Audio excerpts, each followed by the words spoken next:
के मजदूर राजकुमार दोनों ही निर्दोष हैं, आमजन हैं जिन्हें आयकर विभाग ने करोड़ों के नोटिस भेज दिए।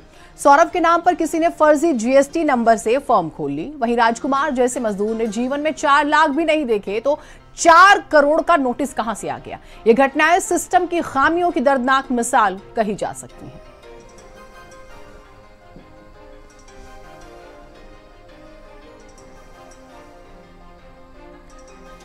तो सोचिए, जिसने 4 लाख नहीं देखे उसे 4 करोड़ का नोटिस भेज दिया गया। कुछ ज्यादा ही फास्ट ये सिस्टम काम करता है, बहुत फास्ट काम करता है। सरकार की योजनाएं जरूरतमंदों तक पहुंचाए उस सिस्टम से भी ज्यादा फास्ट ये सिस्टम काम करता है। एक किसान है, एक भट्टा मजदूर है जिन्हें नोटिस भेज दिया गया है।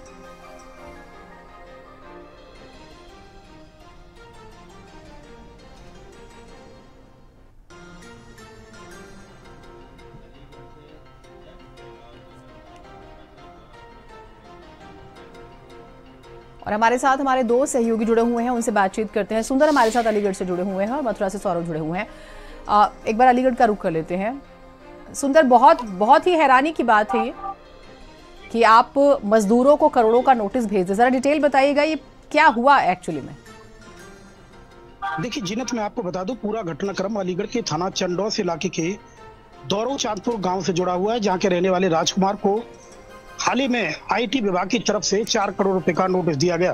दरअसल राजकुमार ईंट भट्टे पर मजदूरी का काम करता है और उसे मजदूरी के तौर पर 6,000 रुपए महीने के वेतन मिलता है, जिससे वो अपना और अपने परिवार का पूरा पालन पोषण करता है। जब 4 करोड़ का नोटिस उसके घर पर पहुंचा तो परिवार के लोगों में हड़कंप मच गया और हर कोई ये बात सोच रहा था कि हमने जब 4 लाख रुपए आज तक अपने जीवन में नगद नहीं देखे तो 4 करोड़ रुपए की धनराशि कैसे चुकाएंगे।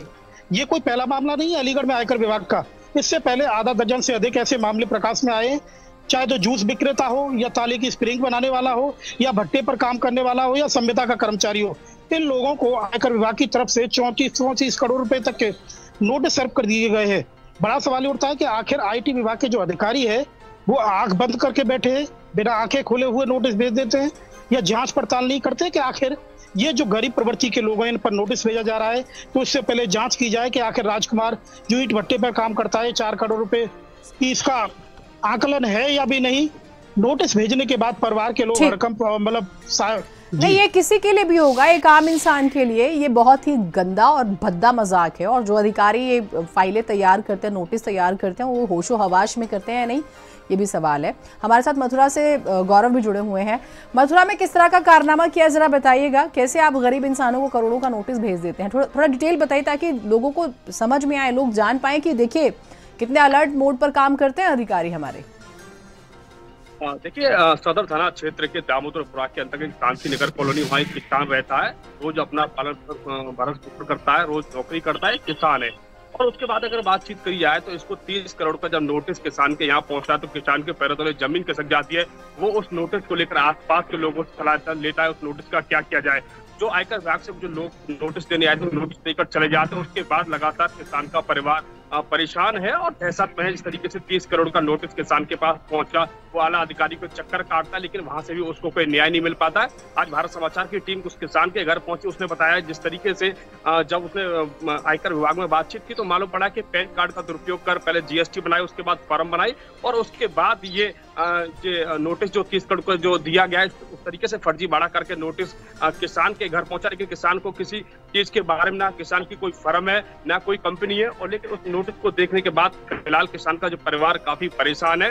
और ये कोई पहला मामला नहीं इस किसान के साथ। इस 2022 में इस किसान पर 4 करोड़ का नोटिस भी आयकर विभाग के द्वारा दिया गया था, लेकिन उस नोटिस को किसान ने अनसुना कर दिया और उसके नोटिस के बदले एक जवाब उसने भेजा। तो तब से अब तक जो आयकर विभाग की टीम ने उसने उस पर कोई प्रतिक्रिया नहीं दी। लेकिन एक बड़ी लापरवाही इस तरीके को देखने में मिलती है। लेकिन कह सकते हैं कि आयकर विभाग के लिए एक सिर्फ नोटिस हो सकता है, लेकिन जिसके पास ये नोटिस पहुंचा 30 करोड़ का, उसकी सांसें थम जाती है और उसके पैरों तले जमीन खिसकी। फिलहाल पूरा परिवार ये प्रशासन के चक्कर काट रहा है, किस तरीके से उसको न्याय मिले, लगातार आयकर विभाग के चक्कर काट रहा है। इसमें भी एक महत्वपूर्ण पहलू ये है कि पैन कार्ड का इस्तेमाल होता है और फॉर्म बना दी जाती है और ये कोई नॉर्मल प्रोसीजर नहीं होता। अगर आप फॉर्म बनाते हैं तो पूरी एक टेक्निकल प्रक्रिया होती है, बहुत सारे कागज भरने पड़ते हैं। इट मीन्स कि कोई बड़ा रैकेट है जिसके पास आपका डाटा है।